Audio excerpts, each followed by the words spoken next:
The missile knows where it is at all times. It knows this because it knows where it isn't.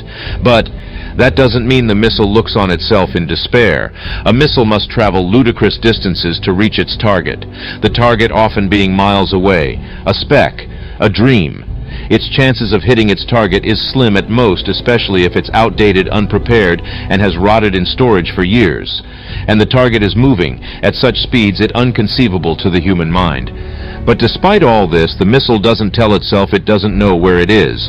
It merely tells itself where it should go. The power in the missile lies within its ability to know where it is going to end up, and with small incremental changes every second, every day, and every year. The missile takes its deepest and most mind-shattering course deviations and failures, and it does something remarkable. It turns its failures into lessons to guide it along the proper path. Its failures are not only inevitable, but needed for the missile to find the proper path. The missile drifts when it needs to. It doesn't burn all its fuel in a desperate state to reach enlightenment.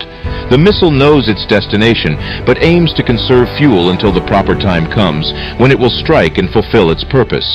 The missile takes the path of confidence and steady elevation until its time comes, and when that day comes, it will experience a joy greater than anything it could have imagined.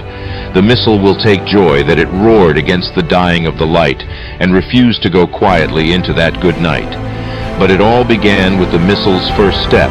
Otherwise, it would still be in its containment unit, wondering what could have been. The missile knows its greatest lessons lays within its own fear, so it should embrace it and mold it until it has nothing to be afraid of, even welcoming the greatest of challenges, thirsty for experience. To the missile, its greatest fear will become not what will happen, but what will happen if it does not challenge its own fear.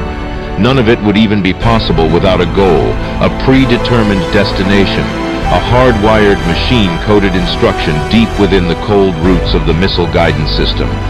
Without the goal, the missile would wander aimlessly until it hit an orphanage or some other catastrophic destination that was never intended. The missile doesn't seek to put blame on the wind or turbulence for its failures. To the missile, this is unnecessary and a waste of time. The missile doesn't seek to become the victim of circumstance. It aims to be in control and take responsibility, to be as secure and rigid as it says it is. It needs to be to guard against the forces it must encounter. You are what you say you are. Are you lost? Or are you merely on the path to something greater? You are the master of your destiny, just as the missile is.